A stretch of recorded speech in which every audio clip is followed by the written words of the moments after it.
Mungkin seperti apa nanti agendanya untuk Mas Roy dan Dr. Tifa ke kejaksaan sendiri, Bang? Kenapa? Agendanya untuk hari ini seperti apa nantinya? Agendanya hari ini ya tadi saya katakan bahwa Mas Roy dan Bu Tifa akan diserahkan ke wilayah hukum Kejaksaan Negeri Jakarta Selatan. Dengan demikian maka semua proses penyidikan itu telah selesai ya, Bang Tristan ya. Kebetulan saya di sini didampingi juga oleh salah satu anggota tim kuasa hukumnya dari Mas Roy ya, yaitu Bang Ristan. Nanti bisa diberikan penjelasan juga ya Bang ya. Nah, kami hari ini akan mendampingi proses penyerahan tersangka dan barang bukti, dan tentu ada beberapa hal yang ingin kami pastikan. Pertama adalah apakah akan dilakukan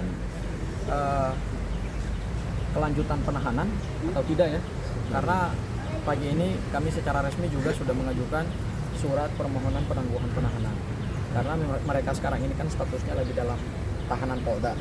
Begitu beralih kewenangannya menjadi kewenangan dari penyidik Polda Metro Jaya, dari penyidik Polda Metro Jaya ke kejaksaan, maka secara resmi hari ini juga kami mengajukan permohonan penangguhan penahanan. Nah, itu hal pertama yang ingin kami pastikan. Hal yang kedua adalah kami juga akan memastikan terkait dengan penyerahan barang bukti ya, barang bukti ijazah.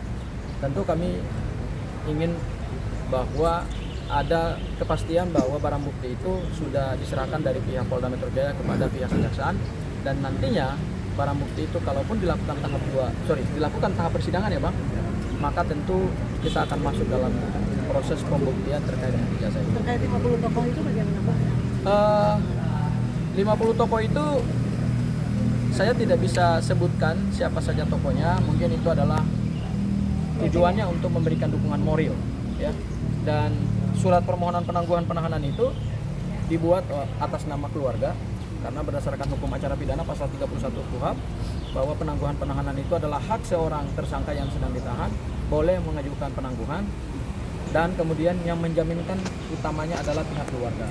Ya, jadi Mas Roy, jaminan utama penangguhan penahanannya atau permohonan penangguhan penahanannya diajukan oleh istri, kemudian untuk Bu Tifa oleh anak, dan kemudian ada beberapa tokoh atau mungkin puluhan tokoh juga yang memberikan dukungan moral melalui tanda tangan untuk memberikan dukungan bahwa jaminan penangguhan penahanan itu bisa mudah-mudahan diberikan oleh pihak kejaksaan. Ada informasi nggak nanti akan dititipkan di rumah mana? Kami sejauh ini belum mendapatkan informasi di rumah tahanan mana Mas Roy dan Bu Tifa akan dititipkan, tetapi yang pasti Mas Roy dan Bu Tifa akan diserahkan kepada kejaksaan, dan kami akan melihat sejauh mana koordinasi dengan pihak kejaksaan. Kalau kondisi kesehatan sendiri dari Dr. Tifa dan Dr. Roy? Jadi gini, semalam itu memang sempat terjadi satu perdebatan sengit ya, bahwa ada rencana Mas Roy dan Bu Tifa mau dipulangkan secara paksa di tengah malam dari Rumah Sakit Polri Bayangkara ke Polda Metro Jaya lagi. Nah, kami semalam keberatan. Keberatan itu dua hal. Pertama, tidak ada kebutuhan urgensi untuk memulangkan seorang tersangka yang saat itu menjadi pasien rawat inap dari Rumah Sakit Polri Bayangkara.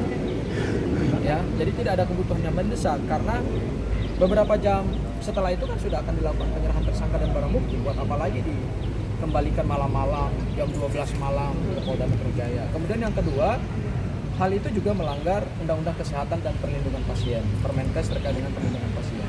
Berdasarkan aturan di dalam bidang kesehatan, seorang pasien yang sedang melaksanakan rawat inap, meskipun statusnya adalah sebagai tersangka dan dalam keadaan tahanan, maka tidak boleh dikeluarkan di malam hari. Tunggu saja pagi hari. Makanya atas dasar kompromi tadi malam, Mas Roy dan Bu Tifa baru kemudian dipulangkan ke Polda Metro Jaya pagi tadi. Jadi kami fungsi dari kuasa hukum adalah melakukan check and balance, melakukan pengawasan juga, dan melakukan kontrol terhadap proses penegakan hukum ini. Ya, seperti itu.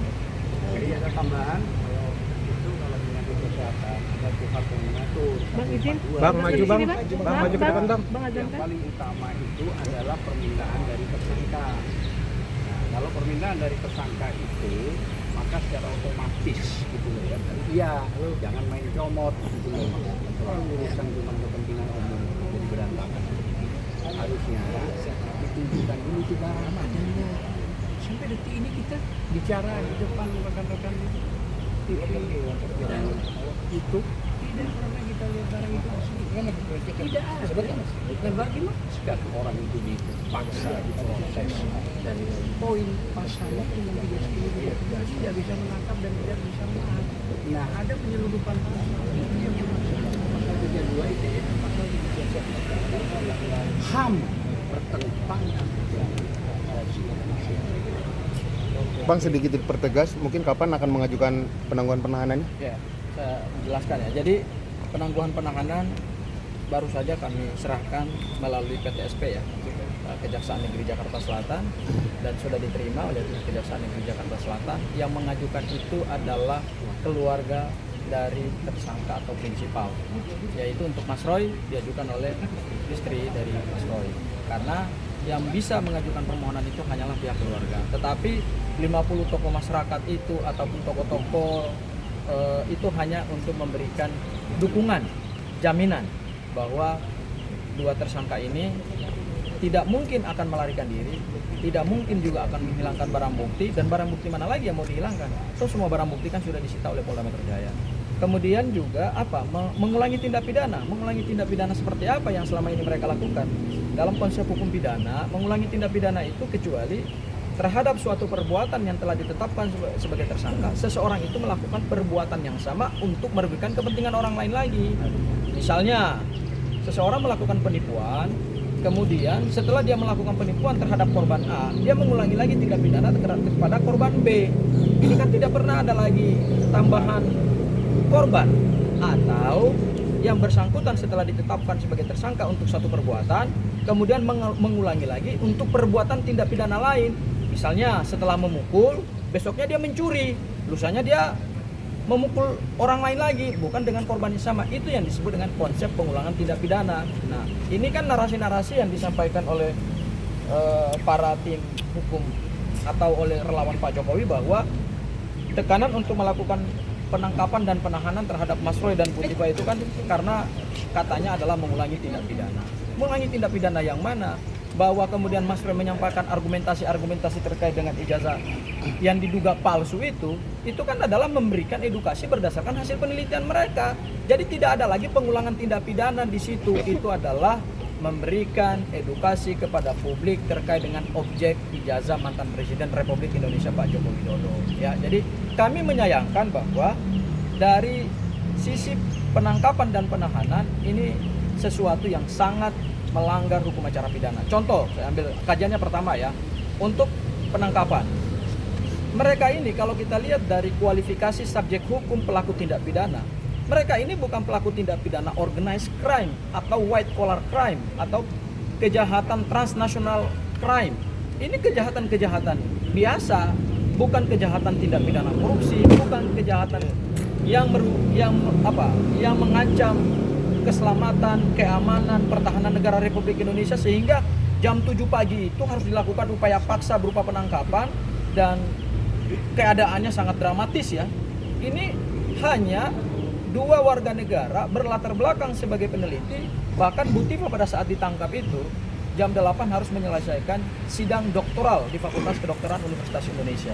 Tetapi karena tiba-tiba ditangkap, akhirnya Putihba harus menyelesaikan ujian tersebut melalui Zoom di ruang Polda Metro Jaya. Kemudian yang kedua, kalau dilihat dari kualifikasi delik, ini deliknya mah delik sederhana. Pasal pencemaran nama baik dan fitnah. Pencemaran nama baik 310 yang sekarang berubah menjadi 433, fitnah yang 311 berubah menjadi 434. Itu ancaman pidana pencemaran itu maksimal 9 bulan. Sementara fitnah maksimalnya adalah 2 tahun.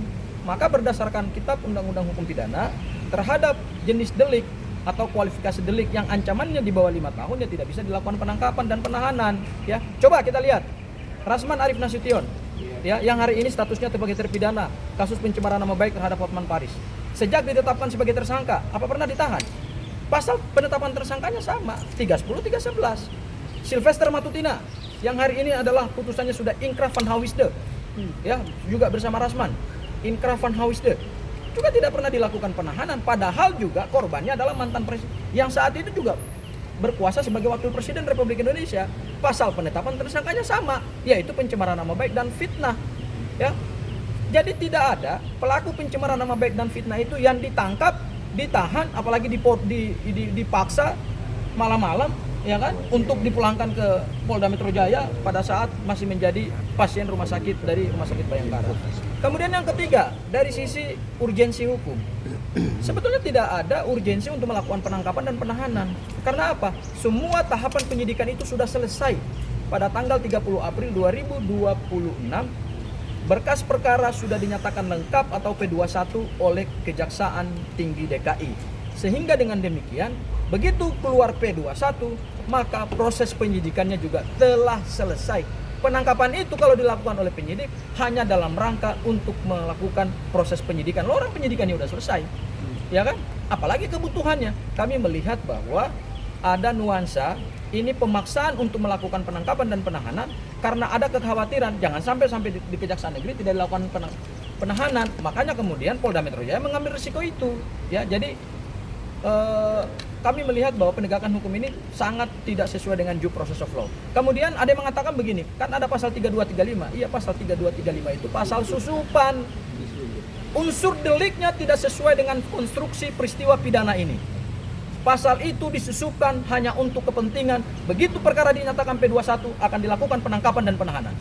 Kami makanya mencurigai dari awal pasal 32 dan pasal 35 Undang-Undang ITE dipaksakan masuk dalam surat penetapan tersangka dan berkas perkara pidana ini supaya begitu dinyatakan P21 oleh kejaksaan maka mereka akan ditangkap dan ditahan.